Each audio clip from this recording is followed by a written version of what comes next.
camera with a slash across it, that means we're not recording that portion. All right, and then also that recording will be provided on our website. Santi put the link in the chat, and we'll go into that a little bit more. And additionally, we will send that out to y'all via email after the webinar. All right, awesome. So welcome. Thank y'all for being here. The chat was really active. Y'all were sharing a lot. Thank you so much for being active and participating.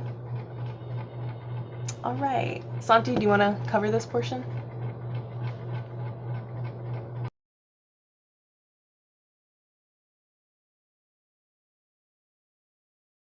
Sorry, my Zoom seemed to be freezing a little bit, but hello everyone. Yeah, I just wanted to make sure that you were aware that there is a website with a lot of the information that you are gonna get today, including the agenda. You can get the agenda. You can also you can also get these really great Zoom backgrounds as well. So if you want to add into your Zoom camera as well, and in addition to that, a lot of the different the presenters' information will be also posted in there. Eventually, we will also put the recording and the slides that you saw earlier today. I think they may be already be up there, and so much more. So make sure you check it out, get the information that you need from there, and we will be adding more information throughout the webinar to that website as well. All right. Did we drop the link? I don't know if we dropped the link. There it goes. Thank you, Santi. All right, so we're going to go into some acknowledgements that we like to do before we get into the webinar. And I'm going to start us off with the land acknowledgement. The Center for Community College Partnerships, CCCP, at UCLA acknowledges the Tongva peoples as the traditional land caretakers of the Los Angeles Basin and Southern Channel Islands, and are grateful to have the opportunity for the indigenous people in this place. As a land-grant institution, we pay our respects to ancestors, elders, our relatives, relations, past, present, and emerging. And you can also scan the QR code to learn a little bit more about this. We'll also be putting links in the chat. Thank you, Erin. All right. Oh, I think this is me too. Okay, so to our students and colleagues in the Black community and across the diaspora, we stand with you. You are a valued and important member of our campus and off-campus family. We all need to acknowledge the challenges and work to change them. We must work together as people of color and allies, people who are concerned about our future, to eliminate these systematic disparities.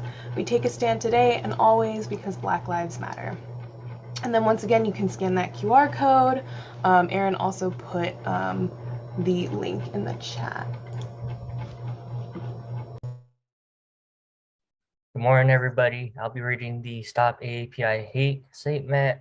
So CCCP condemns hateful acts of violence, harassment, and rhetoric targeting Asian Americans, Pacific Islanders, and Desi Americans. At the beginning of the COVID-19 pandemic, there has been an alarming increase in the discrimination and violence perpetrated on the APITA community. These acts of violence are nothing new. We are disturbed by these xenophobic, racially motivated attacks. CCCP stands in solidarity with all of our students, colleagues, and community partners who experience marginalization and threat.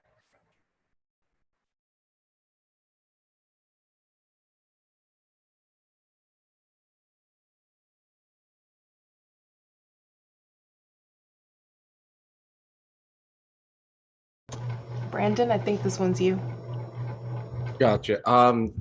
So the Center for Community College Partnerships at UCLA is the diversity and the internal identities that shape who we are, including our sexual/gender identities, understanding, respecting, and learning how and why an identity that may or may not be visible requires learning to hear and amplify the voices from the multiple communities and unlearning social expectations, heteronormative traditions, and the everyday oppressive practices in our lives.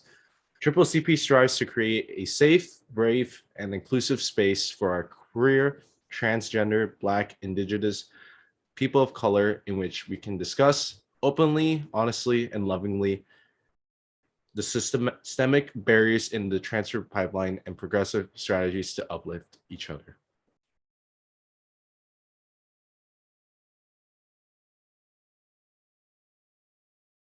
All right, so I'll be sharing a little bit about one of our frameworks that we use here in CCP, which is Community Cultural Wealth by Dr. Tadayoso. So Community Cultural Wealth is basically the knowledge, skills, abilities, wisdom that we possess as communities of colors, in this case, the diverse Asian American communities, and all the knowledge we share with one another, connect with one another to survive and resist forms of oppression, institutional, interpersonal. Um, and there are multiple different examples and different types of what we call community cultural wealth. So for instance, linguistic wealth, if any of y'all speak more than one language, that is a form of community cultural wealth because, and here in the US, where, a lot of us are kind of pushed to this idea that like English is like the main language that we need to learn or like some other language. And so, it really emphasizes how important it is to continue like speaking our native tongue and the ways we could use it to help us navigate the world. Like for instance, if anyone's ever had to speak for their parents or fill out applications for their parents because the language barrier, that's a form of linguistic capital where you're code switching between these two languages. Another example of community cultural wealth is navigational wealth, which is what we are all doing right now as we try to figure out this higher education thing and navigating through community college and doing so by working as a community, working together, sharing our resources, having these conversations and events specific to our communities.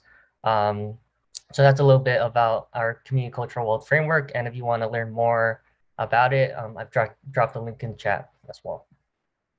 So I'll pass it on to Santi to talk about CRT. Yes, so much of the work that Dr. Yoso in the way that she developed community cultural wealth is based on a theoretical framework of critical race theory in education, or CRT for short. CRT, some of you may have heard of it, maybe you have not, but it has been around for quite some time. It started in the legal area disciplines, and where many law scholars were looking at the being able to be critical about the law, but they felt that it was not enough just to have that lens where they can be critical of the law, but they also needed to add the layer or the lens of race and ethnicity to it, so that they could understand how the law was being applied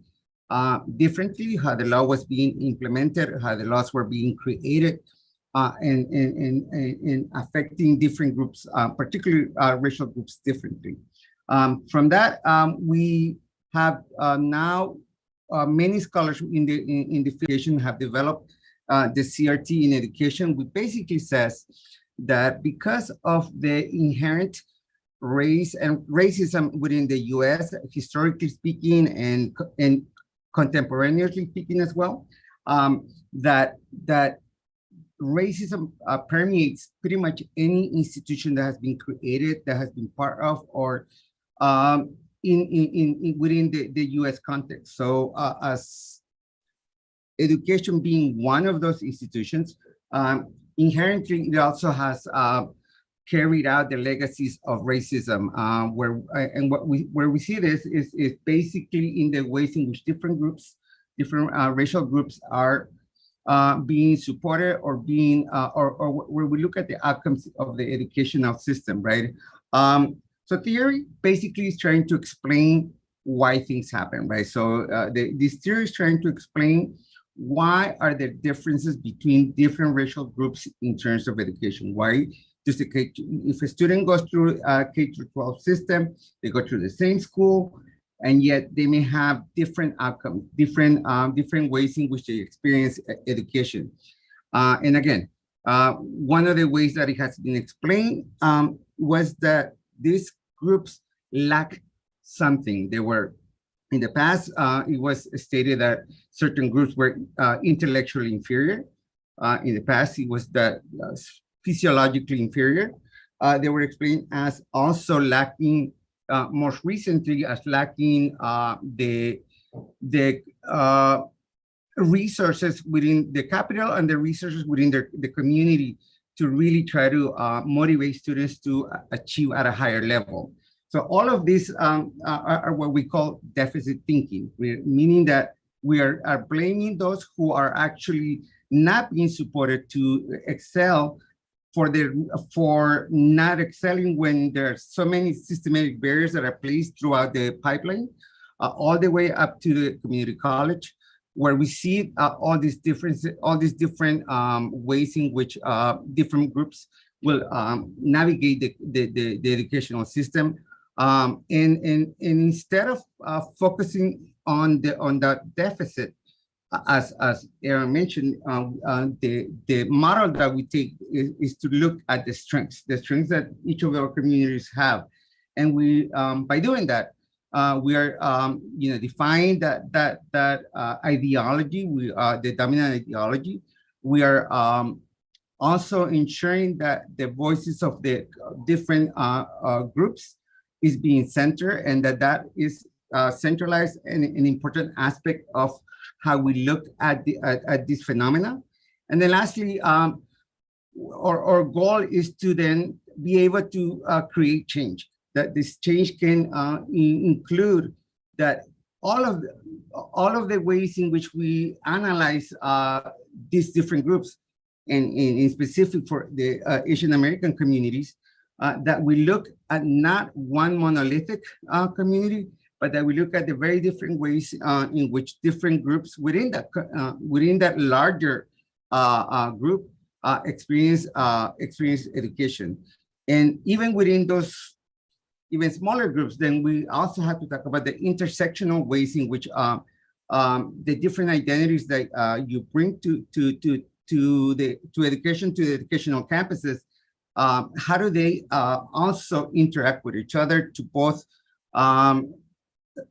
confront those systemic barriers and to overcome them with what you already have, which is your community cultural wealth. A great report that just came out this last May from the campaign for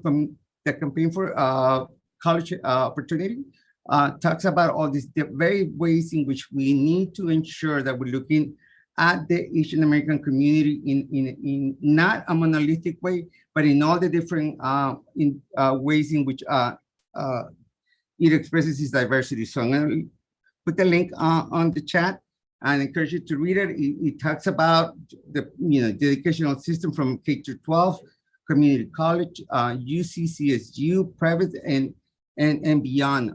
So again, we can't just say the Asian American community is doing this or that. We really have to dig a little deeper to deep a little digger. I'm yeah. See, my coffee is wearing off at this point, so we have to dig a little deeper to ensure that we're looking at all the nuances that the community, the many communities that make up the Asian and Asian American group, so that we can understand and we can provide better strategies, better resources, and better ways in which we can uplift each other. So I'll stop right there because I tend to talk a lot. Thank you, Santi. All right, I'm gonna pass it to Aaron. All right, and then one more acknowledgement for the three-part theory of community college stigma. Hashtag End Stigma focuses on acknowledging that the stigma against community colleges is real. Two, that the stigma is actually not really founded in reality. And then three, most important, this stigma needs to be called out and addressed directly. If you want to learn more, there's a forward article that you can scan the QR code, and be dropping a link in the chat as well.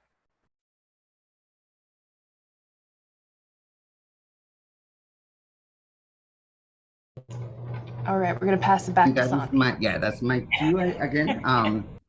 Even though I just finished like barely catching my breath. Okay, I'm good. Well, I'm going to start by introducing myself. I think I did not introduce myself to start with. My name is Santiago Bernal. I'm the assistant director for the center. I oversee both the scholars program and the peer advising program. I myself was not a transfer student. I came in directly from high school back in the 1900s when I went to school here at UCLA. When there was no internet, and I became I entered as an engineer, but switched after a year to English. And let me tell you, writing papers in a typewriter is not the business. I'm so glad that that's not what you all got to do anymore. So, but yeah, myself, first generation immigrant from El Salvador. I came in during the 80s when the Civil War was going on.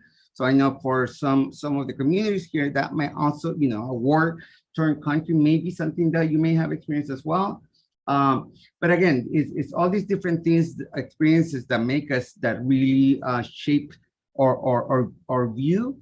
It is both the experiences that we have had and the experiences that we haven't had that really shape our views. So we're hoping that we can continue to push ourselves to have new experiences and new perspectives. And that's really the goal of today. And just blessed to be here. I want to say thank you to Sophie for really taking the leadership on this webinar, and to the peer advisors, Aaron, Brandon, and Gloria for doing the planning of this event today. So thank you, thank you, thank you, thank you. And I'll stop right there. And I'm gonna ask Sophie to introduce yourself. Yeah, hi y'all. My name is Sophie Seeholzer. I am the Pasadena City College Program Coordinator. I saw a lot of folks here from PCC. I transferred from Pierce College into UCLA in 2019. I was an English major, African American Studies minor, and then I graduated this past summer, and then I will be re-entering into UCLA into a master's program this upcoming fall.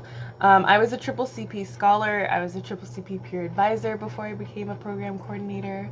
Yeah, and it's honestly, it's been awesome, and I'm incredibly grateful for the program. And then I think Frank is here as well, if you want to introduce yourself, Frank. Yes, good morning, everyone.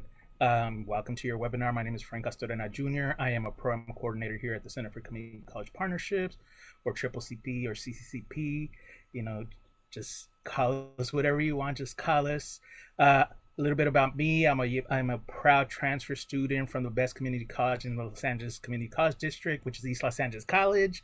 I transferred to UCLA and majored in sociology and Chicano studies.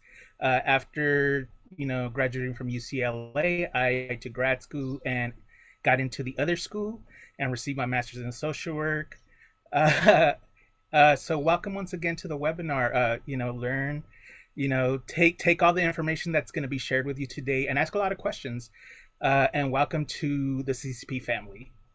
Yes, I'm a broski or a brojan.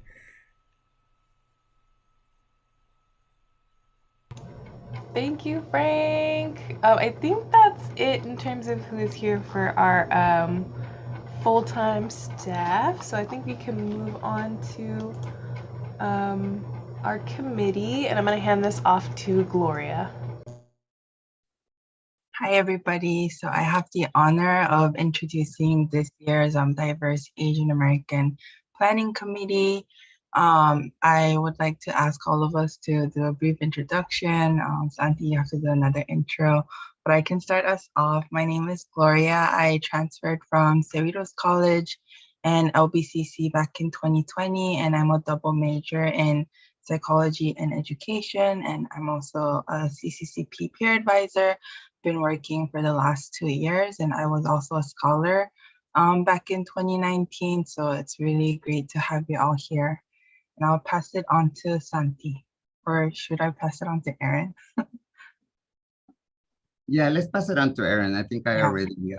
I'll pass it to Aaron. All right, thank y'all. Hi everybody. My name is Aaron. I am a peer advisor for CCP this summer.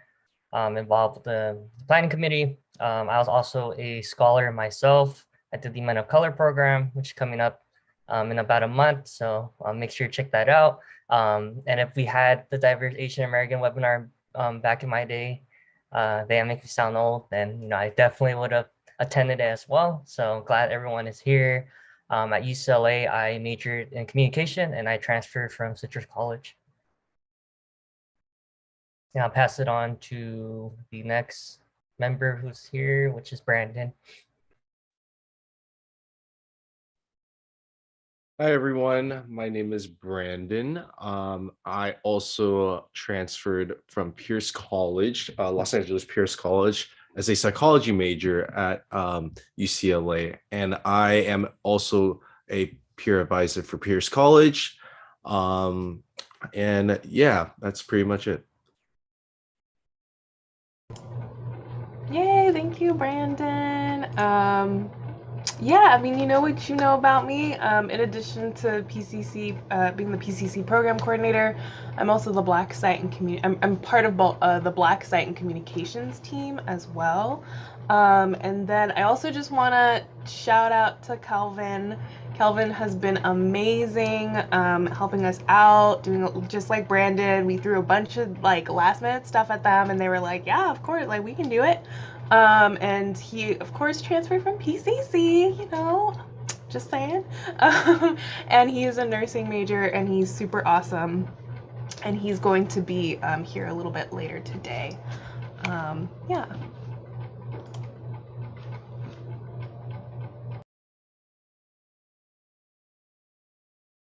I think I'm doing this one, right? I don't remember.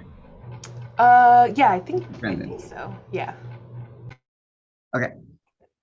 So yeah, I don't even know my etiquette really well. I think it might be. Did we decide what's going to be? Yeah, it was Brandon's, I think. Yeah. So for community guidelines, there's certain etiquettes that we should all follow, and so some of the things that follow is respect the cyber community, and such as please keep your microphone muted and click on speaker view, and at any point throughout the presentation, if you have any questions, feel free to utilize the chat feature. Questions will be answered during the Q&A portion. So, and also step in and step back. One diva, one mic. In other words, if there's someone talking, please pay attention and let that person speak. Challenge ideas, not the messenger, and do not be afraid to ask.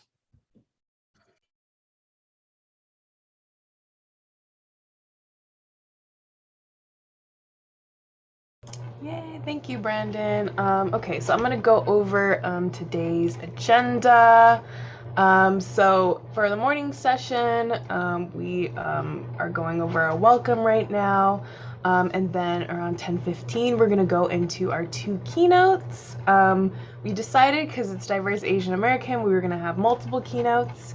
And then we're going to go into a break, and then we're going to come back, and we're going to do a personal insight question boot camp, an hour boot camp, and then we're going to have another break. And then we're going to go into our afternoon session, and then we're going to go into our last keynote. And then we're going to do an alumni student panel, which is going to be awesome. And then after that, we're going to go into a student org panel. And then we're going to go into our closing.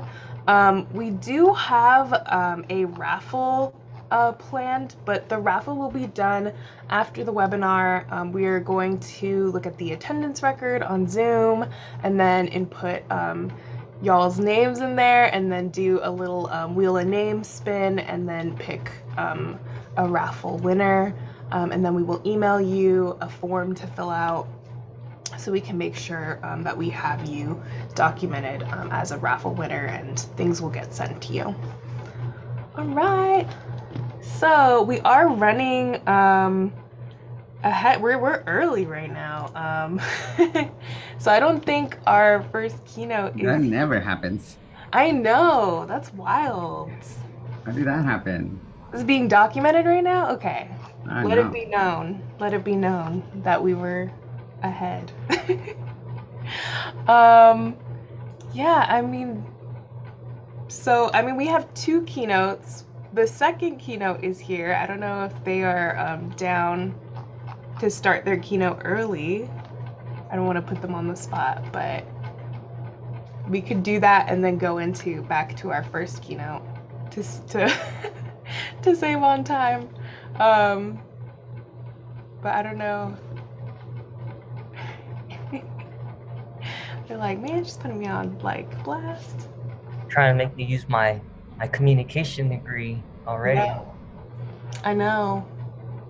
Are you down to do it, Aaron? Yeah, I'm down. Okay, cool. Hopefully I can do it before Melissa makes it, but We're gonna go start with Aaron,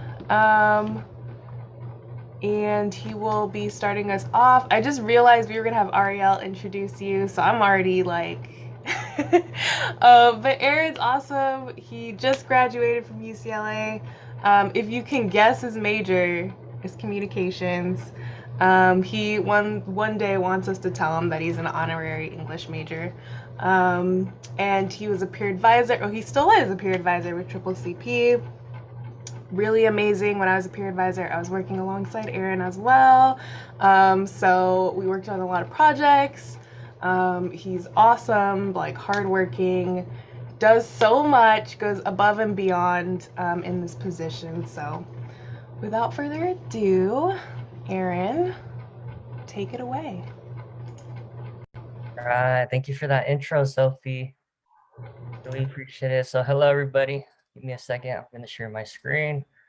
So I prepared a little presentation. I feel old, like I'm young, but I feel old because I'm an alum now.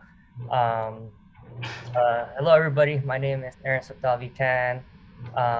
I identify within the diverse Asian American community as a Khmer or Cambodian American, and I am a recent UCLA alumnus. And today I'm going to talk about my journey and experience figuring out how to get outside the box.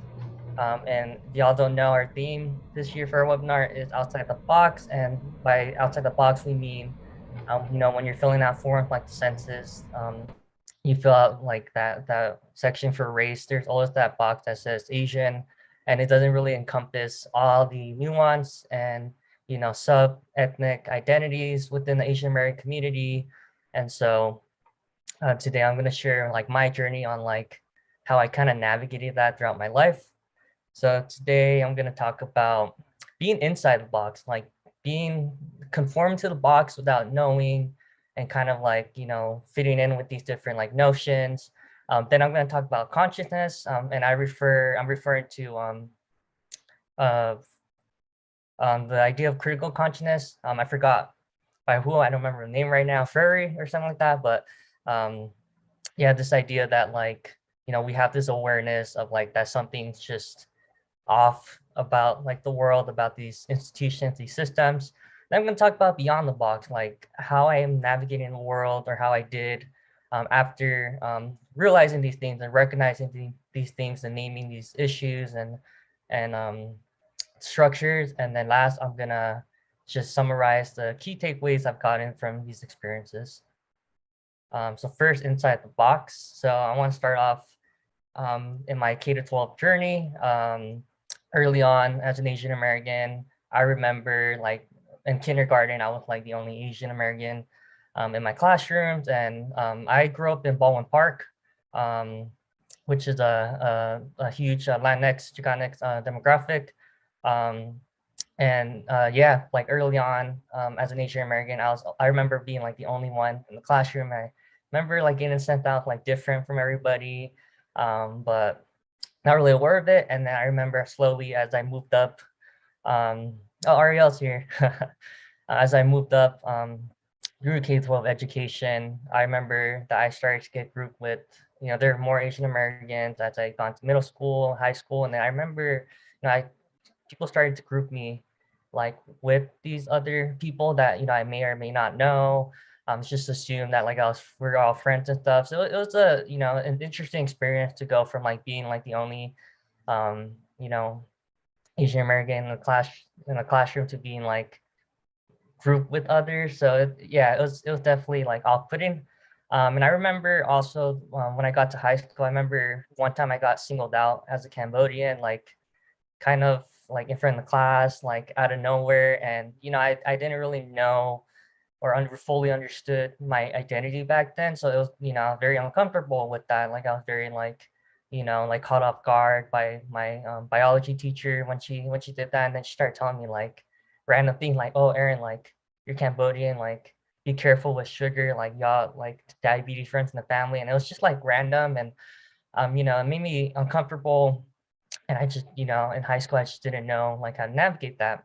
Another thing that affected me as an Asian American in the K-12 was, the academic expectation, and I'm sure a lot of y'all can relate. The stereotype that like Asians are good at math, and this idea that STEM is just pushed onto us as careers, even though like a lot of us have like a creative side or like an other passion, like this idea that STEM, like we just had to, be in these science classes, we just had to take like AP, chemistry and all this stuff. And then another important part, as a comm major, and I look back at it like language, and that affected me. And in many ways, I remember being embarrassed by my native tongue, Khmer, which is my family's native language. I remember like always kind of feeling embarrassed whenever like they would speak in public or around school like events and stuff like that, and like I would always feel self-conscious about speaking around like my peers. And then also my middle name, like my middle name's Octavi, and I always used to be kind of like, yeah, I never really like put it on my forms or anything because it was just like different. I didn't really understand the importance of it. And then another aspect of language was the normalization of derogatory language. Um, like a big stereotype where I grew up with that like all Asians were Chinese. Um, Nothing wrong with like being Chinese, but like just the fact that like people were like kind of putting you in this box, like we said, like putting me in a box of being like from this ethnic identity where I wasn't, and like I didn't have that experience. Um, and I remember there's this one time where I having because I grew up in Walnut Park, a lot of Spanish speaking communities, and so like there's a certain word that people use to describe or that's for to say Chinese and Spanish, but they use it to refer to like Asian American. And I remember calling it out to like arguing to like my friends, this group of girls who were also Asian Americans, and um, I was telling them like, there's a word for Asian and Spanish, that's asiático. And I was trying to tell them, they're like, no, like they're like dead set, like arguing with me, like, no, like the only word for Asian and Spanish is Chinese, like the Chinese translation of it. And these were like other Asian American, you know, people like telling me this and like trying to like engrave this to me. So it was just like, it's just, thinking back about it, it was just so crazy how much like that was normalized because, oftentimes like there's nothing wrong with the word, but the time it was used to describe me were like obviously like very like derogatory and meant to like be demeaning and stuff. So um, yeah, so that was kind of my experience like through the K-12, and I didn't fully understand it at the time, but I'll get back to that a little later. Um, and then next, so out of high school, I decided to attend UC San Diego. So I gave myself kind of like an ultimatum, and this is kind of the thing with I found in like our communities, like we're often told that we have one or the other option, like it's very black and white. So, as a naive high schooler, I was telling myself like if I don't get into UCLA film, like I will go to UCSD for computer science, like because I was very passionate about my creativity, my creative side, film, theater, all that, but that model minority expectation as an Asian American to study science, technology, go into those engineering fields was still pushed on me by this idea of like financial security that I've been told all my life, which didn't help me either being Cambodian because my parents and family were always in survival mode. So they pushed the idea on me, and also thinking back about it, my counselor also pushed that idea on me. And I'm not gonna lie, y'all, like my high school counselor is probably the best counselor in my high school. Yet she was still pushing this idea that like, Aaron, like, don't do film, like you should go do computer science, like that's where all the money is right now. And then, you should pursue your passion afterwards. And, there's some validity to that idea, but like I don't think it's the right thing to tell a high schooler back then. It's better to like give people options rather than tell them to, it's black or white, which is, my mindset. And I'm sure it's, a mindset experienced by a lot of us as diverse Asian Americans or from my minoritized communities. And then once I did decide to attend San Diego, it's a very like STEM heavy culture. Everybody there was like studying science, and you weren't, you're made fun of. Like if you study humanities, social sciences, like we made fun of you. And I say we because, like going into that culture, that's how I was too, like with my peers and stuff. Like that's how we like had friendship, like bonded. We like talk, like talk down on like non-STEM majors, make jokes about them. And, it's just it wasn't like good, it wasn't good at all. And then, while I tried to fit in, I was also experiencing a lot of imposter phenomenon as an Asian American, as a Southeast Asian, because the role of my intersectional identity started to come to light, like being a first-gen college student, like I had no idea what I was doing compared to like my other peers. Um, being from a low-income background, like a lot of, the conversations my friends at UCSD would be about like, oh, like I traveled here, my family went on vacation to like Canada right here. And like, I'd never, gone out like to any of those places or ever had a chance to really go on vacation. And so like that imposter phenomenon really kicked in. Another good example of this, I had a roommate, he was white. And the first conversation we had was about, he was telling me about like how leather boots were crafted and all that. And like, there's no issue with that, but it was just kind of like a huge like difference, like disparity between like, where I came from and like where all these other like, more affluent students came from. And so, it's very difficult, and I experienced a lot of imposter phenomenon, and eventually like it led me to dropping out because it was just, it was just difficult, like I got pretty much weeded out of UCSD. Um, so that's a little bit of about my first attempt at university. And then at Citrus College, once I did decide to enroll back in college and pursue my education, I had a overall like a great experience at Citrus College, but I'm looking back at it now, a lot of different issues with that. Like it's very individualistic, which is something that like a lot of community college students experience, like kind of just like, going to school and leaving type of thing. But there's really no acknowledgement about like intersectional identities, as much as we do here at CCP, where we talk about how our first gen experience affects us, our diverse Asian American experience affects us. But at community college, I found that there's really no acknowledgement about that. And then in the classroom too, like everything was kind of like, looking back now, like a lot of like white logic into things. Like I remember conversations in classes being like, oh, like we should put the SAT, like the SAT should like go above everything, like standardized testing makes it fair for everybody. But we all know that's not like the case. That's not true. Like there's a lot of disparities in the amount of resources that others get. And there's just like a more individualistic type of teaching as rather than like the collective, framework that a lot of our communities as diverse Asian Americans come from. So that's something I experienced at community college as well that I didn't really acknowledge or realize until like later on in my journey.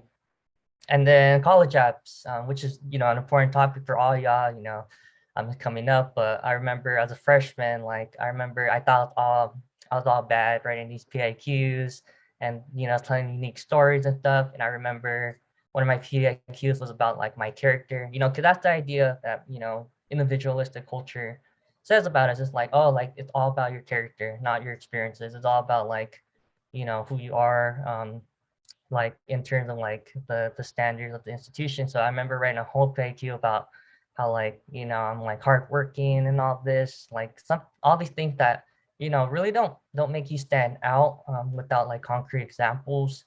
So that's kind of kind of a way like I was stuck inside the box because I was, I had this mindset that like, oh, like if I just tell them that, like that's what they want to hear, and then that those are the ideals we seek in this country, but that wasn't the case. And then as a transfer, a little bit better process, but there's some like issue that I had.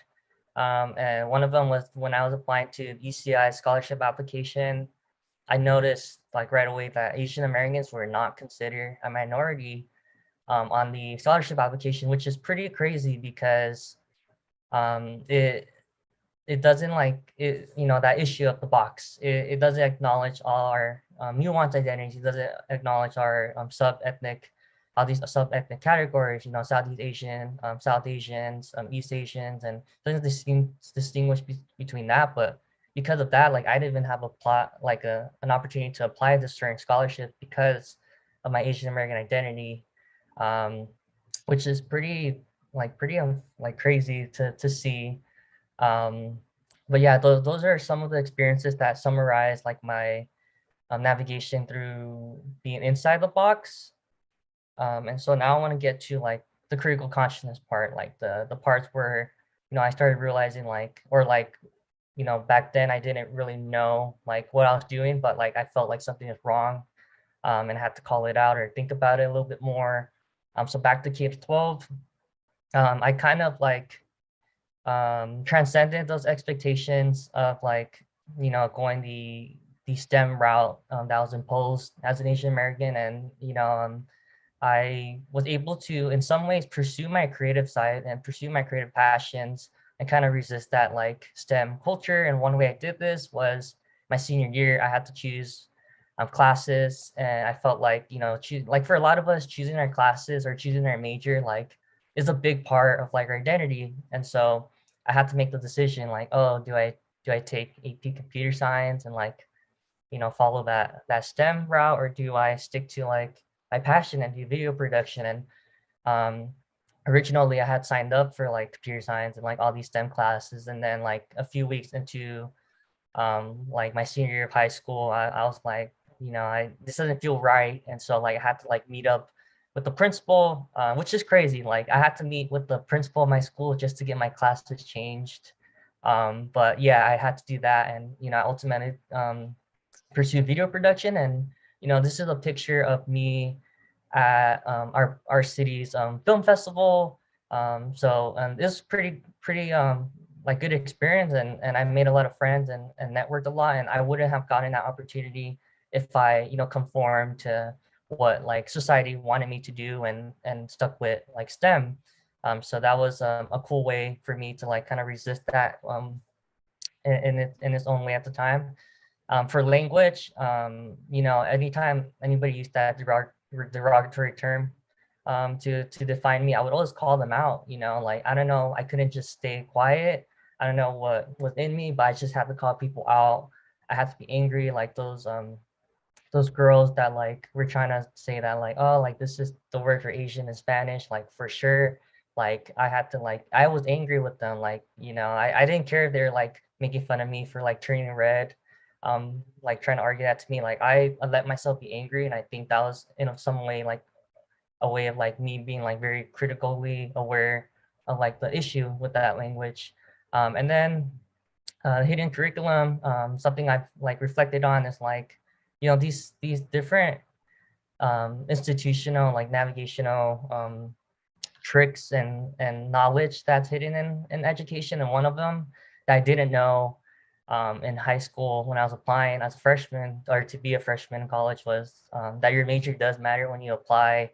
And so like I applied to UCLA Film School, which if you didn't know, like only like 15 people get in, while all my peers were applying to like these other majors because they knew, like they had this knowledge that, oh, if I apply to this major, I have a higher chance of getting in, which is pretty like, that's such a huge disparity, like huge knowledge that's hidden, you know, in our community. So that was something of a learning experience for me too. Um, and then at UCSD, like, it was just bad all around. But I think So this is right here, statistics of Southeast Asians attendance in college. Cambodian Americans only less than 65.8% of Cambodian Americans attend college or retain their education, and that like it's very unfortunate that when I dropped out, I became part of that statistic. But I think it was very also empowering and like in its own way, because when I learned about this statistic later on, I realized like, well, like this isn't just me as an individual like have an issue. Like it wasn't just my fault. Like sure, I had some responsibility and like um not being able to like stay in higher ed, but it also wasn't just me facing this issue. It's like my whole entire community. And I think that's very empowering, because being able to like name your community and then your community conditions lets you kind of contextualize like, oh, like you're not like failing like yourself as failing as an individual in this this society, these institutions. Like the institution also failing you because they're not giving you the resources. And so also I also like reframe my dropping out of UCSD as kind of a powerful like resistant capital, like we talked about earlier, in the sense that like financially, like I was saying like peace out, like I'm not gonna spend like take out these loans that I have no clue like what's going on, and like have to go in debt. Like I made a decision. I dropped out when I could, and I ended up going to community college, and it was financially better for me. Academically, like I said, peace out to computer science. Like I'm gonna go do something that I'm passionate about, or like that will bring me fulfillment, like, and the money will come later. um Same thing with the professional aspect of it. And then socially too, like I'm not gonna pretend to be this person, like conform to like being like this idea of like a white middle class college student. Like I'm gonna go like that. I just didn't feel right, and so I felt like when I dropped out, it was being conscious of that like helped me, made that a powerful experience for me. Um, and now to community college and CCCP. When I did CCP, that was actually the first time I heard the term Southeast Asian. I already knew I was Cambodian American, but I didn't know that I fell into the Southeast Asian category until my mentor, like, said something. My peer mentor at the time, Alejandro Juarez, he told me like, he think he was asking me like where my family from, and I told him like, oh, like my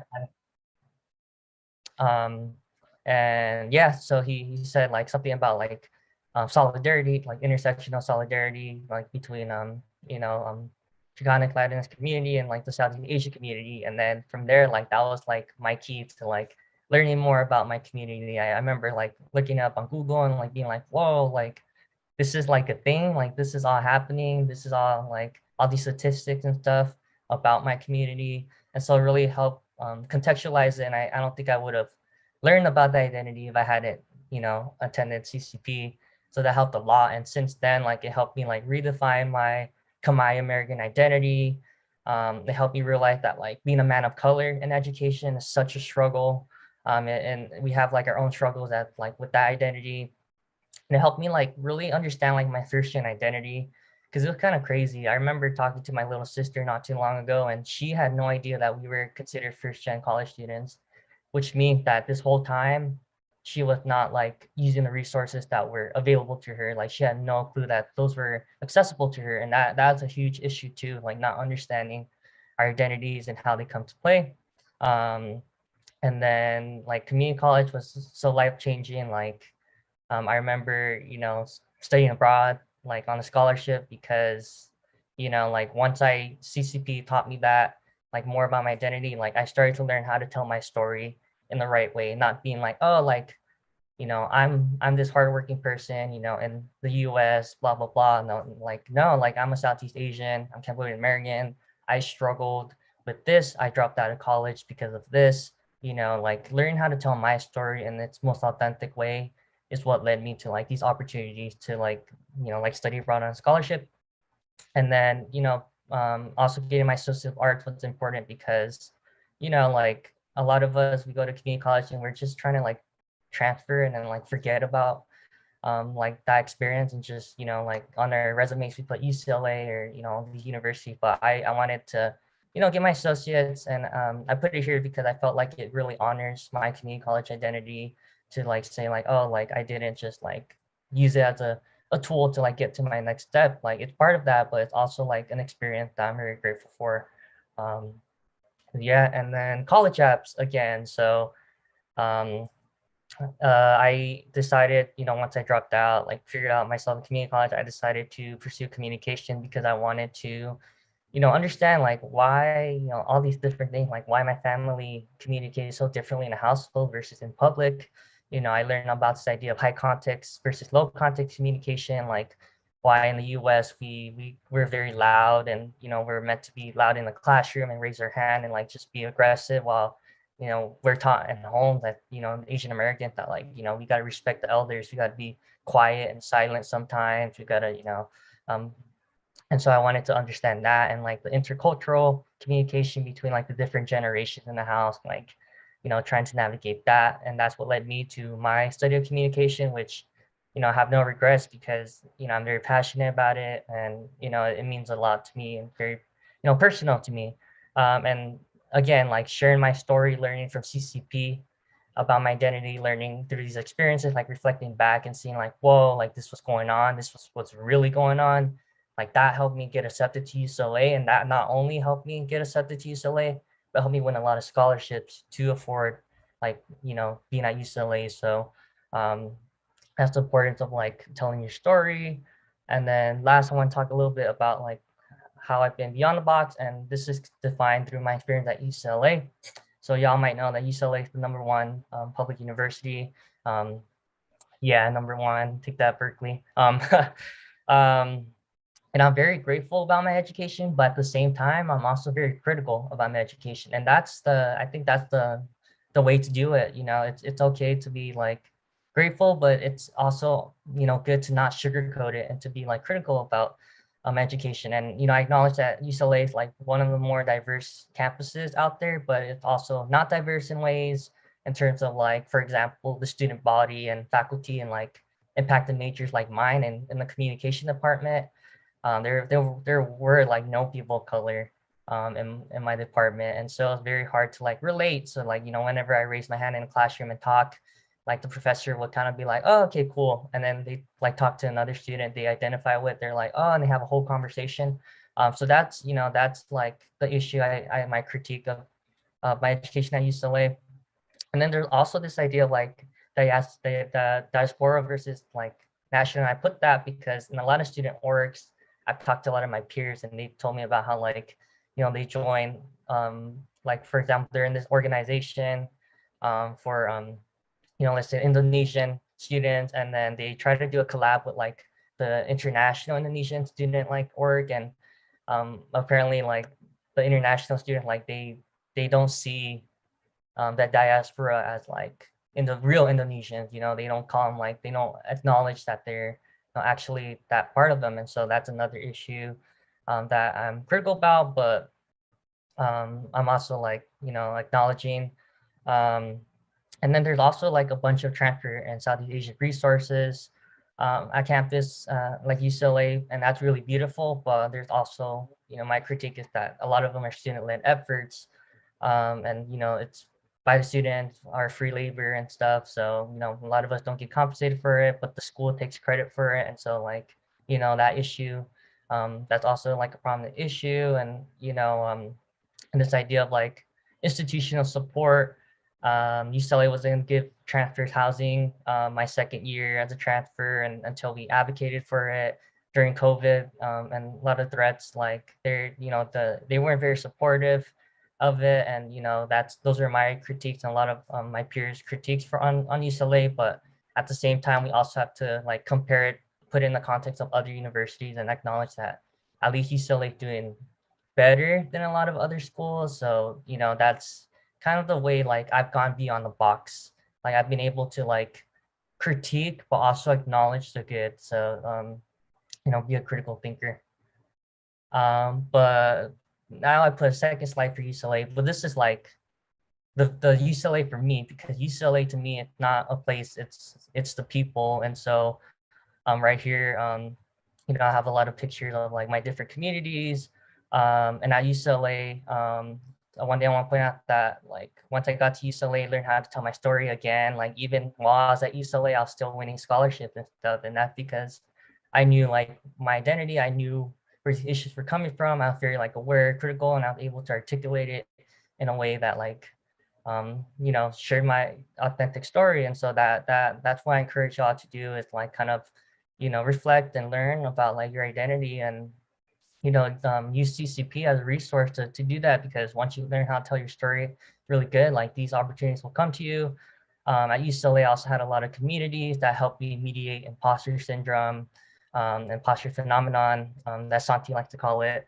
And I remember I used to be, I would stand in the middle of campus overwhelmed and like it would just eat me up. But at UCLA, I would stand, you know, still overwhelmed, but then I would remember like I have all these, you know, communities to back me up, all these spaces, you know, once I knew like how to name my identity and my communities and, you know, seek out those spaces that like is what carried me through. And I have a lot of pride about like where I come from now. You know, I'm able to like, you know, I like to throw my middle name in a lot of things now because I'm just, you know, that's what makes me stand out. Like on my resume, I'll put my middle name because, you know, that'll make me stand out instead of like omitting it because of like being embarrassed or whatever, like back when I was in high school. And also I used to like continue my studies of Asian American studies. I like, you know, like took electives, did a research paper on the communities. You know, I continued that pursuit of knowledge. I got my bachelor's of art and communication, which was like, you know, big deal for me as a Southeast Asian Cambodian American. And then I also got an award on my commencement and more money.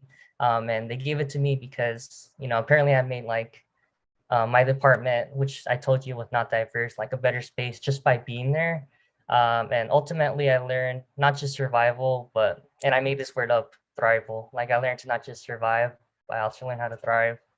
And sorry, I know I'm taking up a little bit more time, but my key takeaways for y'all is, you know, one, context, learn how to name your communities, learn how to contextualize your struggle. Here I put that like a statistic on Southeast Asian American educators and like there's very small, and you know, knowing that like it makes me want to like contribute to that, to make that 1% into 2, to make that 4% into 5.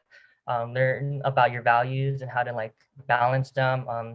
You know, like we all have this idea of like finances, like financial security, but we also want to acknowledge that like we want to pursue something that fulfills us, makes us happy, because life's so too short to not be happy. And then self versus community, it's okay to like care for yourself first, but also when you are able to like make sure you always think about others and like your community that help you like get to where you are. And then choices, make sure you resist like thinking in extremes and like thinking in black and white terminology, and recognize like your agency and ability to critically think about things, like how I shared about like how UCLA is bad in this way, but then it's also like amazing in this way.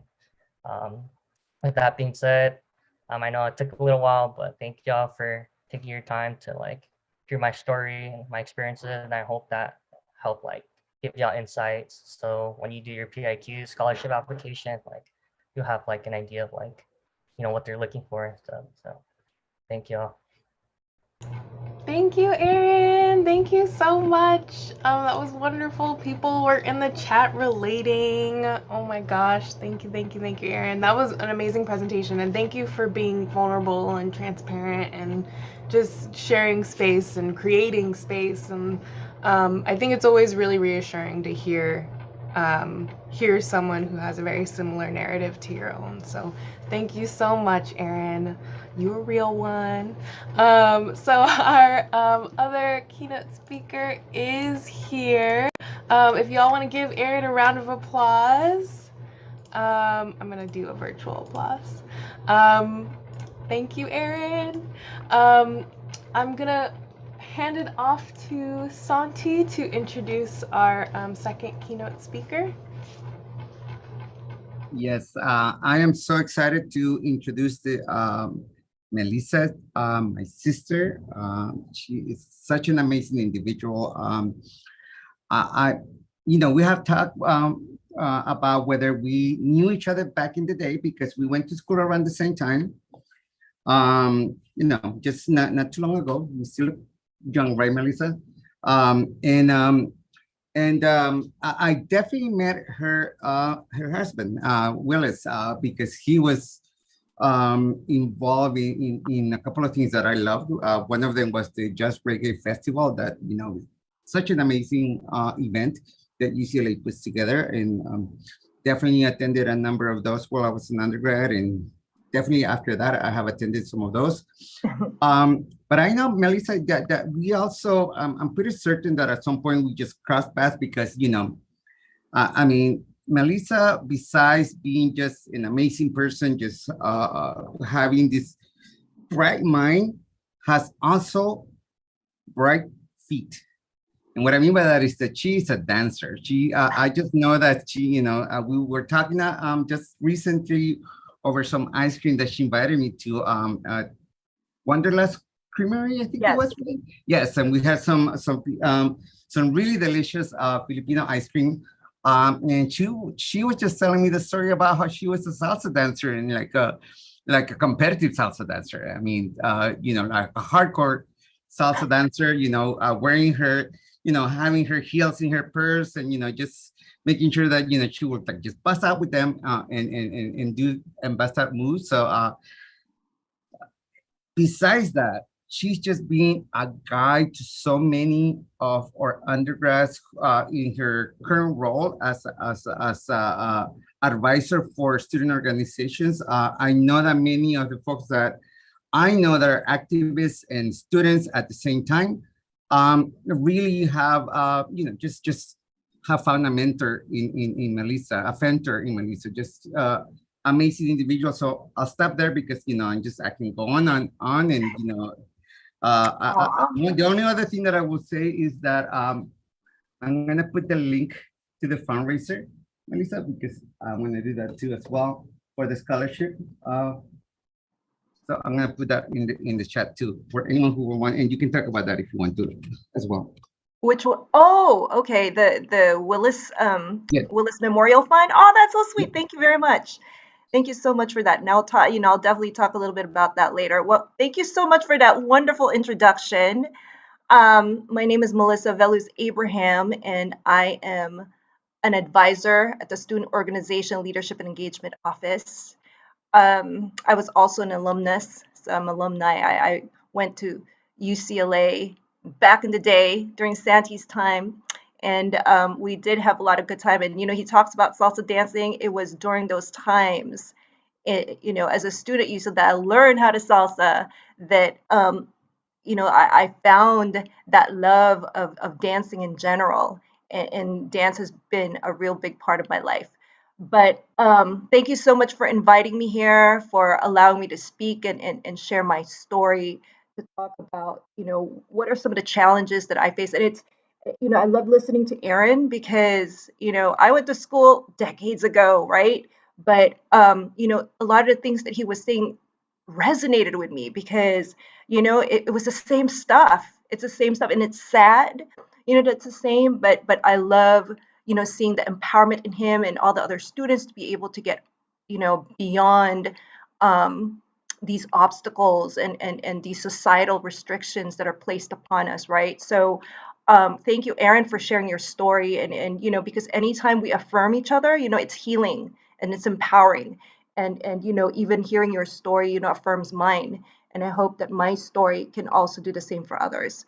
So, when Santi asked me, to speak and talk about, this box, and this model minority myth, I just wanted to share a little bit of, what that was like for me. When I first heard about the model minority myth, and that was when I was a teen, that was in the 80s. That was around the time when the first Top Gun was being shown, right? And I was thinking, hey, isn't that a good thing though? Wouldn't that be something that you'd want to be, aspire towards? I mean, why wouldn't you want to be seen like this kind of Asian, who is seen as smart and successful, someone doesn't cause trouble, gets along with everybody, who's easygoing. I mean, those all sound positive. And, as a new immigrant trying to fit in, those all sounded good to me.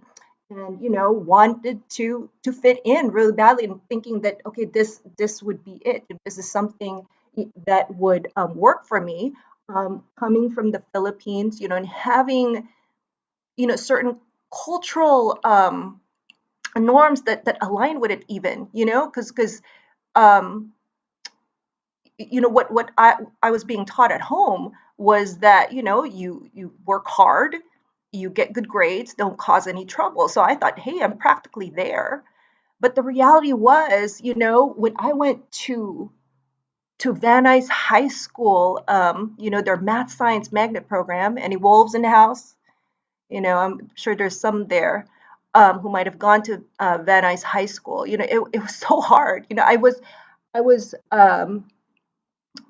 I heard my mom heard that it was a great school. It would put me on the path to success. But I've only been in the US for like 6 years at that point in time. I was still negotiating the cultural norms and trying to adjust to the language and the colloquialisms and really struggling to fit in.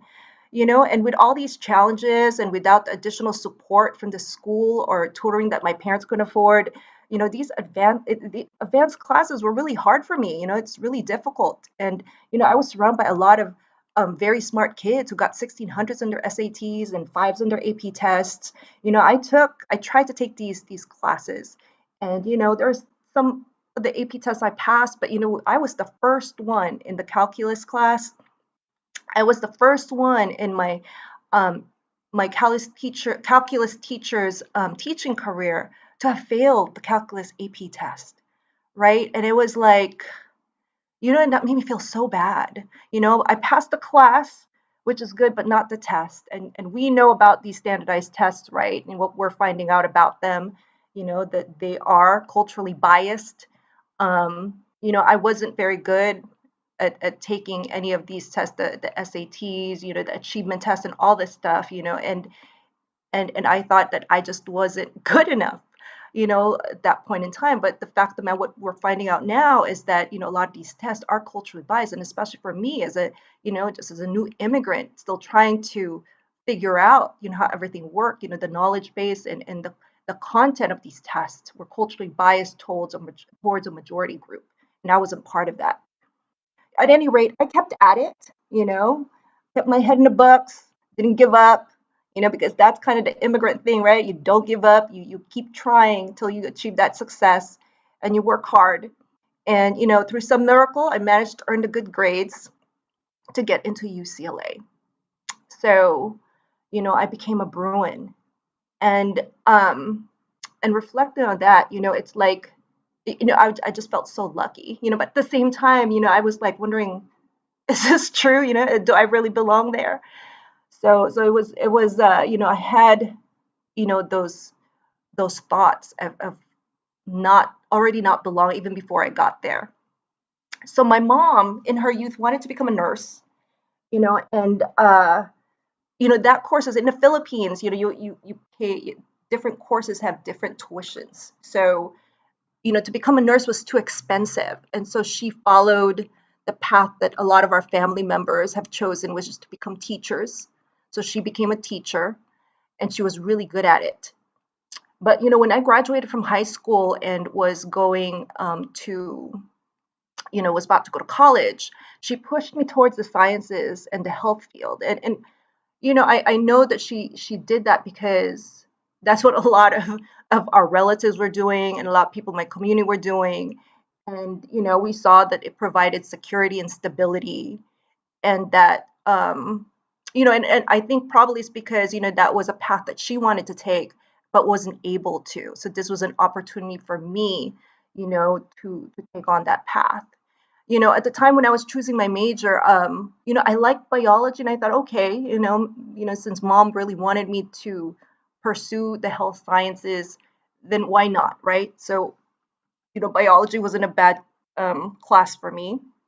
I decided to do microbiology, not knowing the kind of prerequisites that they were going to ask me to do. And these were, these advanced math and science courses. And those were not my forte, and I had a very difficult time with them.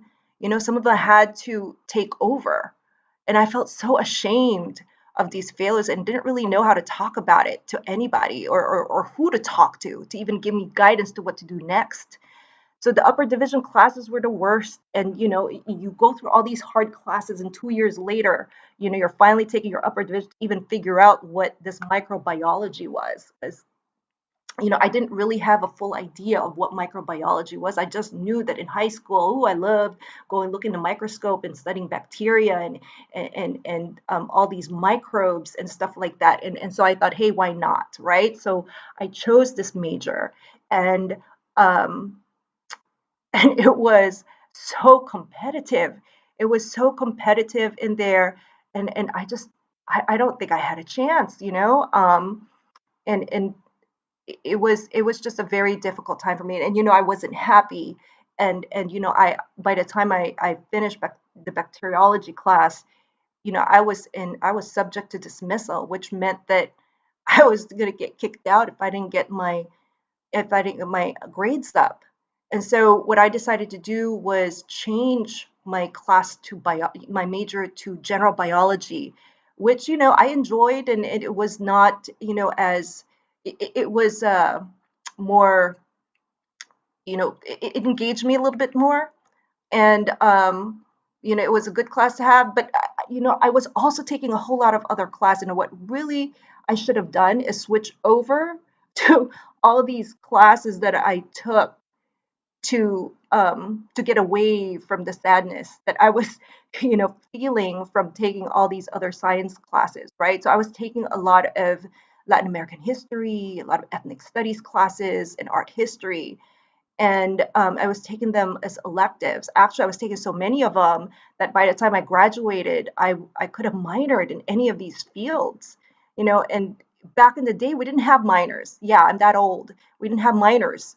And so I just accumulated um, all these units, and I almost maxed out by the time I left. And it's just because I was not um, I was not happy, and I wasn't successful in the field that I was studying. But it was I didn't switch because in my head it was my mother saying to me, it's you have I don't know if it's with you folks also, but my internal voice is my mother. It's all her criticisms, it's all her um, wishes for me, all the things that her hopes for me. It's all in my head, and growing up, as a Filipina, it's like, you honor your parents and you honor their wishes because it's for the good of the whole family, right? And so this was going in my head: be a doctor, be a nurse, be a scientist. These were the things that I thought was the right thing to do, and so I stayed. And I graduated. I graduated and I did fine. And but that was just a really hard time for me. A few months ago, I opened up my journal from college, and I was so surprised because the words on each page described a person who was sad, who was tired, who wasn't feeling good about herself. It's like their words, they're saying like, I don't like me, and I never realized it. But I think I was suffering from depression. And the thing was, I was buying into this idea of what my mother wished for me, for this model minority um, narrative, and tried to embody it, but failed again and again because it didn't align with my real interests or gifts. But that ideal was so ingrained in my head that I kept trying to reach it. And it didn't help that my mom's voice inside reinforced that thought, and continuing that endeavor and that effort really left me exhausted and diminished. And there were things that I did to get over those negative feelings, the negative perception of myself. But there's also a lot of other folks who don't, who don't get over it, and are suffering because of those pressures, and because of these expectations that don't fit with who we are. So when I reflect on this, I see how I'm an example of how the pursuit of reaching that model minority status negatively impacts, our health, our mental health, that prevents us from reaching our true potential. And this is still happening today and has a serious impact on brothers and sisters out there. I'm just going to share a few statistics from studies that show that Asian American college students are 1.6 times more likely than others to make serious suicide attempts. And at the same time, they are 3 times less likely to seek out professional therapy or counseling. So folks don't want to seek out help, and that could be largely due because some of our culture norms indicate that, speaking about mental illness or, you're going through these mental challenges, that's taboo. In other studies, specifically for Filipino Americans, it shows that 45.6% of adolescent Filipinas were found to have thoughts about suicide compared to other groups. And then Filipino American adolescents also have higher rates of depression compared with, Chinese and European American counterparts, which could, contribute to those high rates of suicidal thoughts that we're finding in young people. So that's really alarming, right? That's really alarming that we're suffering in silence, that we're not seeking help. And so reflecting on that time in my life, I didn't know much about mental health or mental wellness because in my community, mental illness isn't something that we talked about. And when you sought out the help of psychologists or a therapist, it meant that we were crazy and that's in quotation marks because that's the way that word is framed, in this world. And it caused a lot of shame for ourselves and our families. And it wasn't until, really decades later that I finally overcame that perception that it's bad to seek, to sit with a therapist. Because, even it doesn't go away, those hardships. It doesn't go away, these expectations and these, these racist structures that make our lives hard, right? And so it's for me, it's so important to seek that help and just to be able to process it and heal, because a lot of us, even, there's a lot of trauma in us, I'm coming from a colonized community and a lot of that colonialism, was passed on to me, that mentality was passed on to me and you know, that that's a lot of negativity and negative voices in my head that I have to overcome.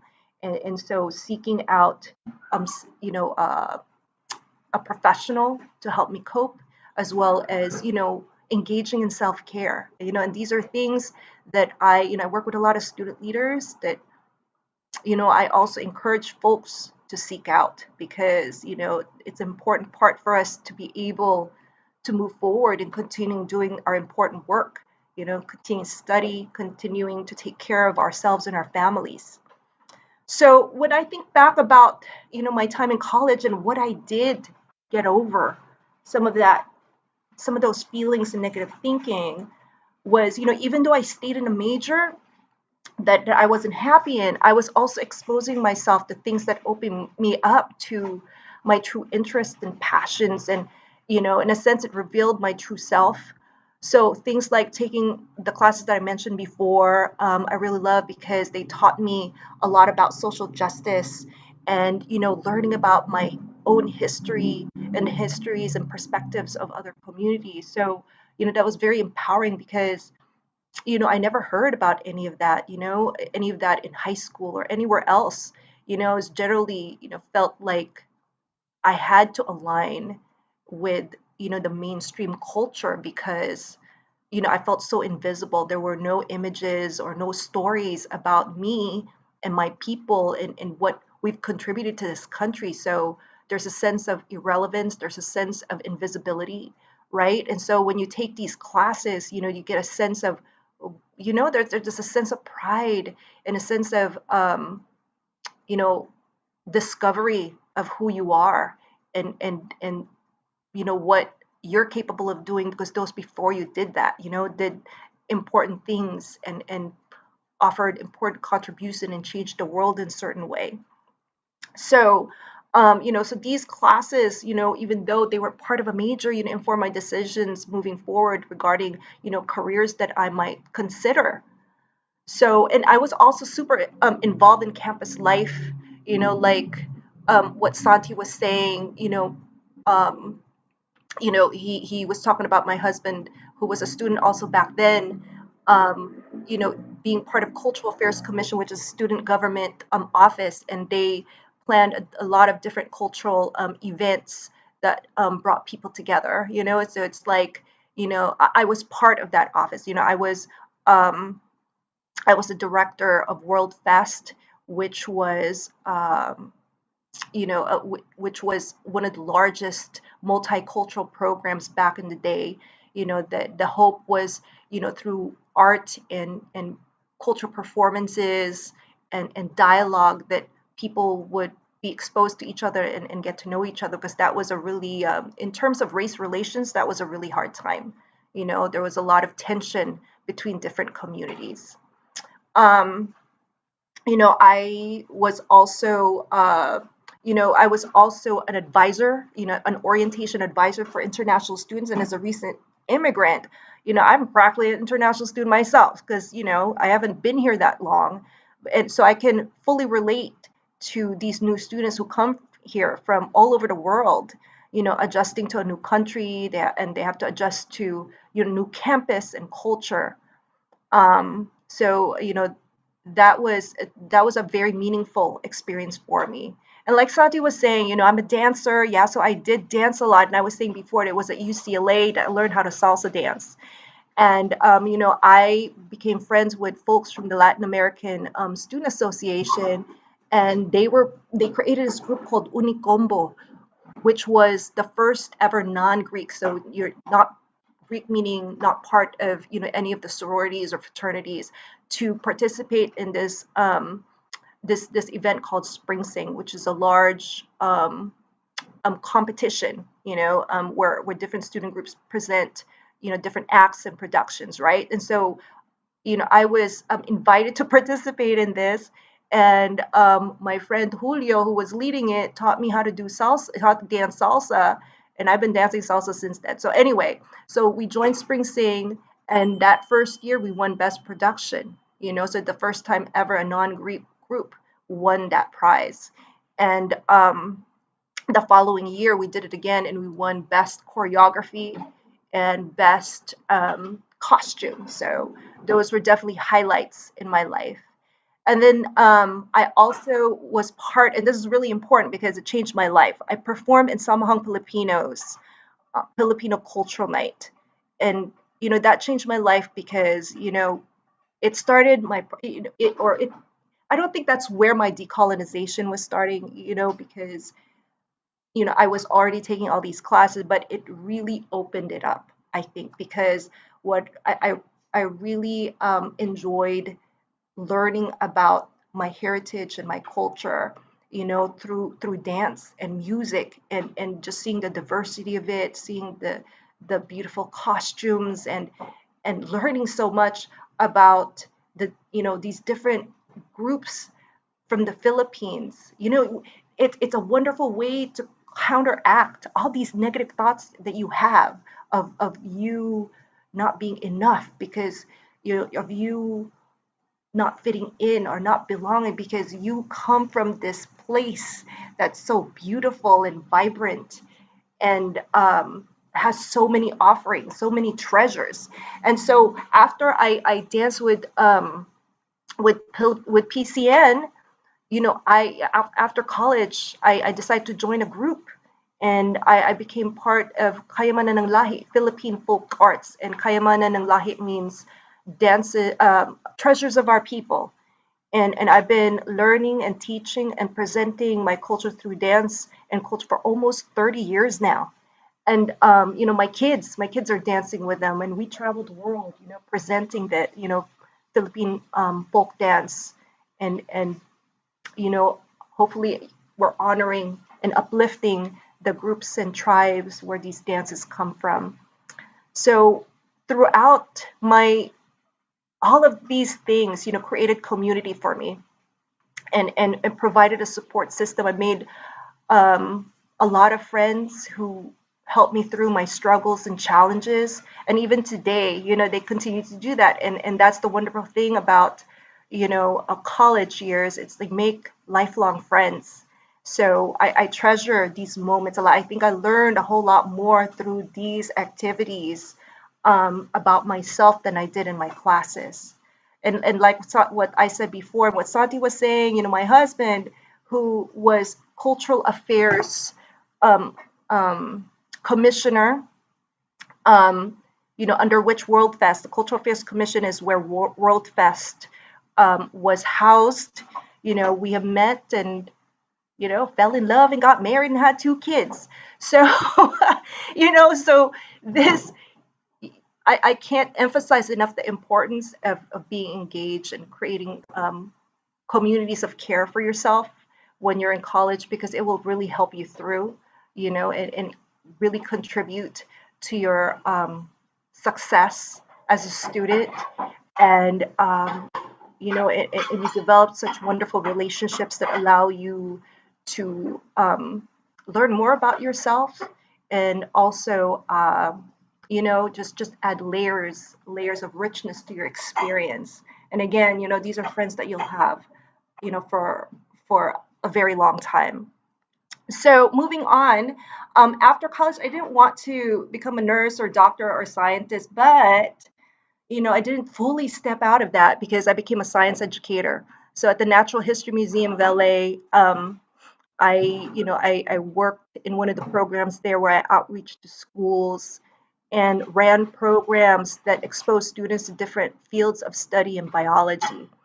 So things like herpetology, the study of reptiles, or ornithology, the study of birds. We're not exposed to that too much, right? And so we shared what that was like and what it was like to study those different fields. And the hope was to diversify these areas of study and research by bringing in diverse students, into universities to study these areas in college.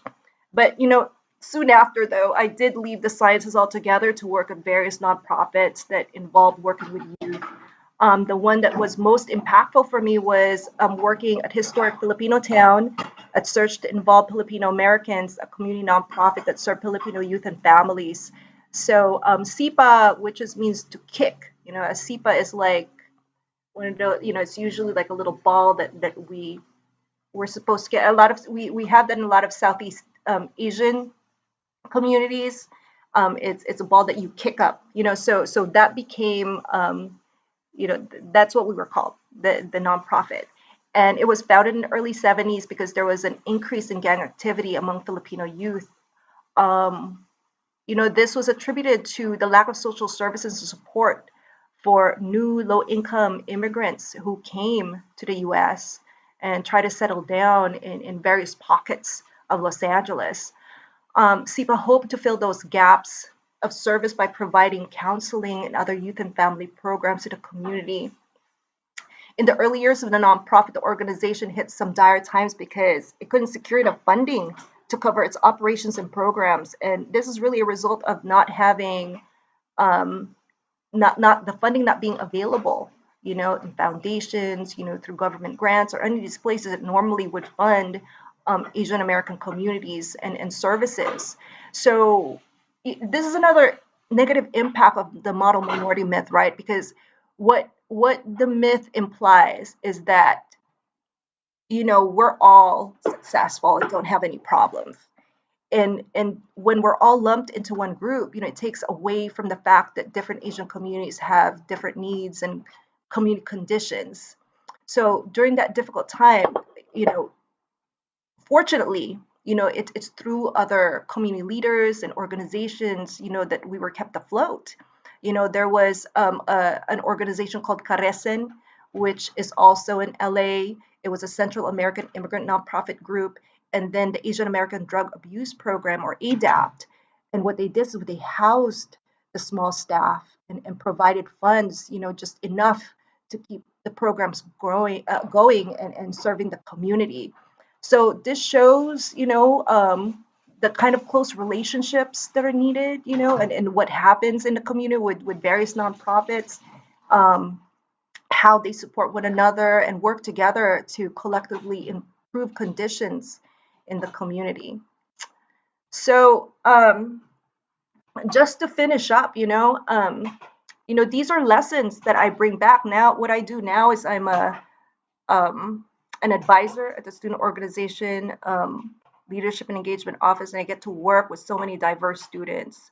And at the end of the day, the minority myth is about alignment, right? It's about aligning ourselves to standards and norms and expectations, not really set by us, but by dominant culture. You know, it's about aligning ourselves to systems that perpetuate these harmful, these harmful things like patriarchy and white supremacy and other forms of oppression that's not only harmful to us, but harmful to a lot of other communities and groups, you know, and if we continue to strive and fit into that narrative, you know, we won't speak up, we won't rock the boat, we won't agitate, you know, to change things when we see the wrongs in our communities, when we see rights and dignity of Black, Brown, Indigenous people, LGBTQ, trans folks, folks with different, I mean, all these folks, you know, vulnerable folks who suffer under these systems, we, you know, will just sit and not change it.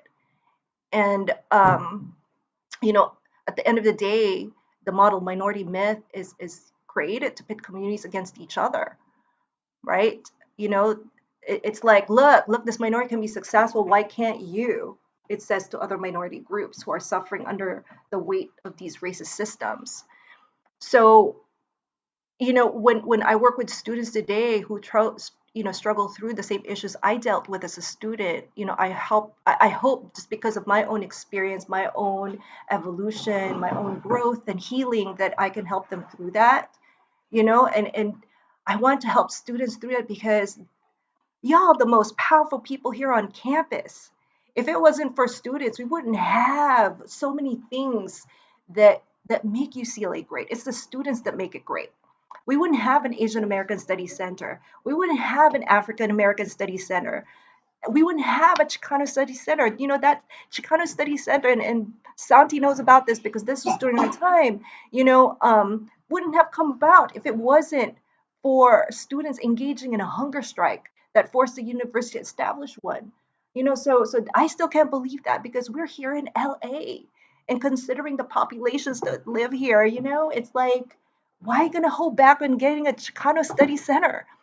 So it's really through advocacy, right? Through the advocacy of folks here on campus that we create these spaces for us, right? So just a few months ago at a sit-in at Murphy Hall, it was led by a diverse group of student communities who worked together, you know, to make some of these changes. And one of that is establishing a Pacifica Study Center for Pacific Islander students as one of the demands. And, you know, and it was an example of students who are working together in solidarity to make this campus a more conducive place of learning for our most vulnerable communities, for all of us, right? And these gays wouldn't have happened if it wasn't for the advocacy of students of color, and allies coming together to push for these efforts. So my job is, you know, is to get, you know, to help students get over those negative things, because your empowerment is my empowerment, right? Is my empowerment because we uplift each other. And so that's, you know, that's where I am now. You know, I'm not a doctor, I'm not a nurse, I'm not, you know, a scientist, but you know, I offer hopefully a different kind of healing and hopefully you know, a different kind of growth, and it's something that we at the end of the day, you know, participate in together. So that's my story. That's pretty much the end of it. You know, if you all have any questions, let me know. But yeah, thank you again for having me here and for letting me share this. And I hope that, you know, I get to meet you in person, and that, you know, if any of you come here to UCLA, I have the opportunity to work with you. Thanks. Wow. Thank you. Thank you. Thank you. Thank you so much for just I mean, I knew some of it, but wow, just, and so much resonated too. So much resonated. I mean, I definitely, you know, just being in a major that just is all up, you know, that your family can understand totally, and you know, just definitely. Thank you again. Thank you for all those, the story and the lessons. I think beautiful, beautiful, beautiful. And I think we have time for let's see. We want to Melissa wanted to gift us with something today. And I believe we still have time. I'm gonna check with Sophie. Sophie is the ringmaster of all of this. So Sophie, how are we doing? I think we have I believe I think we have 5 minutes to do something, I think. Yeah. Oh, okay. So, yeah, I mean, I can do it. Do you want, Yeah. do is everybody okay So to kind of stretch?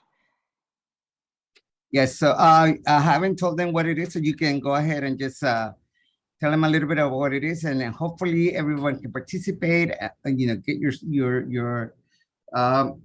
cameras on if you feel comfortable to do so. But yeah, this is okay. So as oh, there's a question. Rain says, would we be able to see your performances on YouTube? Search Kayamanan ng Lahi and you'll see some of it. And we just performed at the Ford Amphitheater, and everybody's welcome. If anybody wants to join, we're at Glendale Community College. We practice on Sundays, so it's a lot of fun. It's a great community.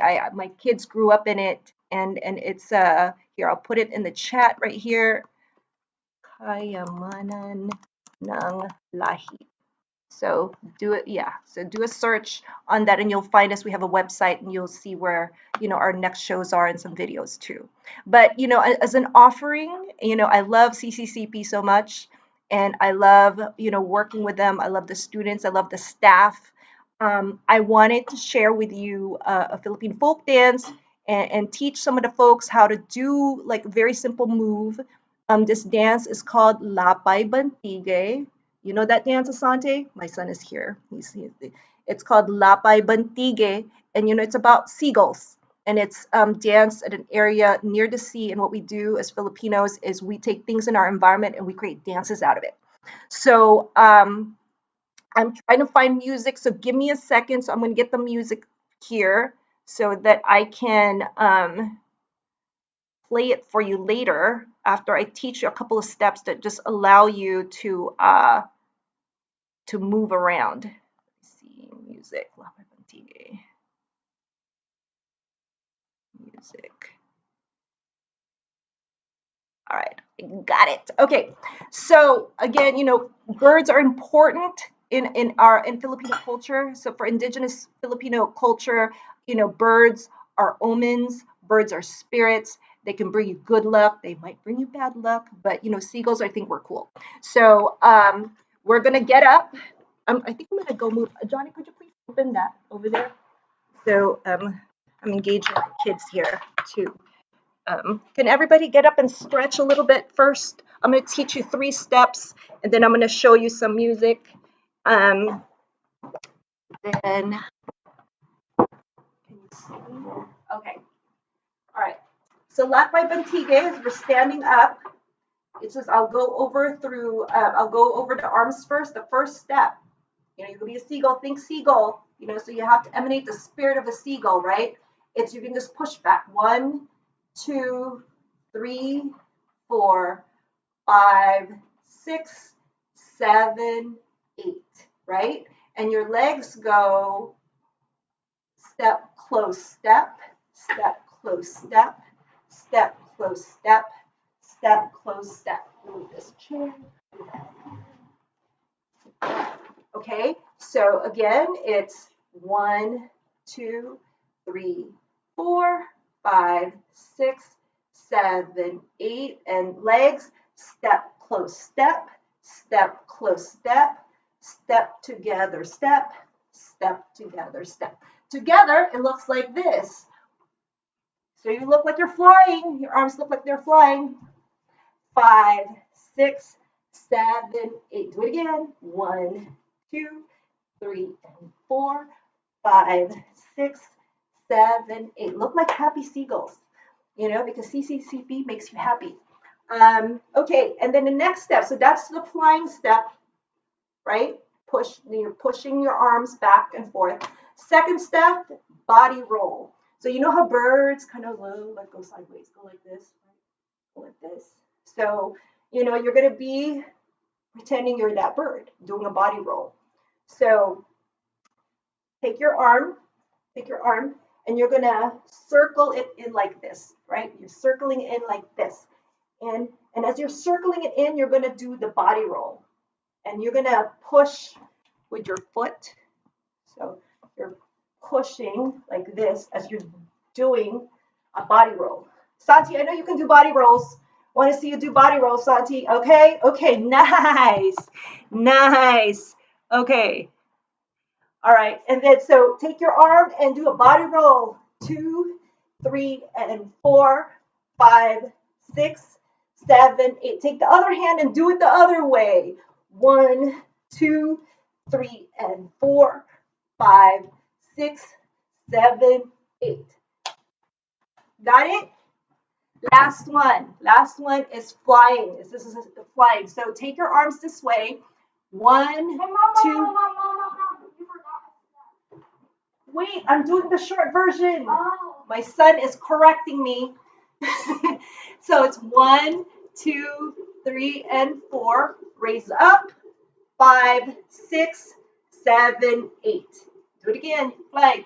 1, 2, 3, and 4. Up. 5, 6, 7, and 8. Right? So legs, you're just walking and then turning. 1, 2, 3, and 4. Turn 5, 6, 7, and 8. 1, 2, 3, and 4. Turn 5, 6, 7, and 8. Easy, right? Reviewing them. Let's review the 3 steps. I'm only teaching 3 steps. I don't have a lot of time. I know I'm over my 5. Okay, quickly. 1, 2, 3, 4, 5, 6, 7, 8. Actually, it's like 1, 2, and 3, and 4, 5, 6, 7, 8, right? And then it's the body roll. 1, 2, 3, 4, 5, 6, 7. Other way. 2, 3, 4, 5, 6. Nice. Then fly. 1, 2, 3, 4, 5, 6, 7. Other way. 1, 2, 3, 4. Other way. All right. Ready to do it with music? Yeah? Let's do it. Let's do it. Tell me if you can hear it.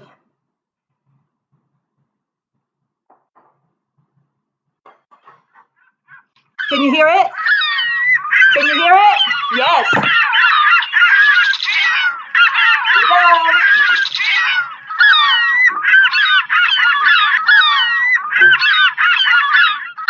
That's seagulls. All right, here we go. Lapay Bantiki. Here we go. And 1, 2, 3, 4, 5, 6, 7, 2, 3, 4. Body roll. Turn. Away. Turn. 5, 2, 3, 4. Turn. 7, 8, and 1, 2, 3, 4, 5, 6, 7. Start over. 2.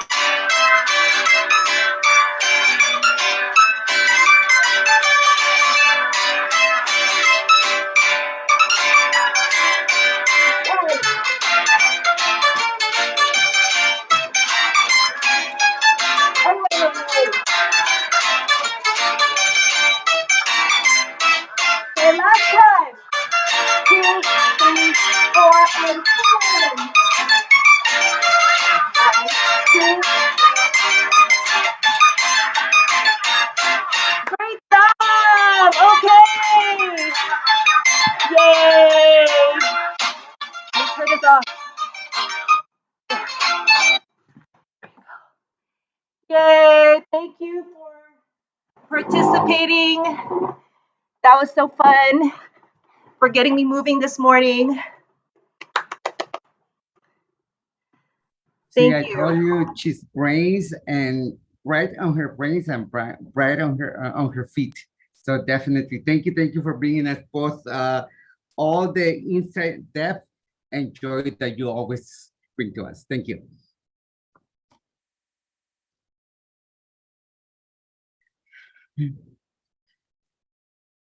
I think you're muted.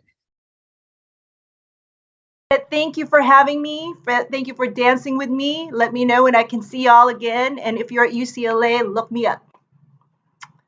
All right. Take care, folks. Thank you.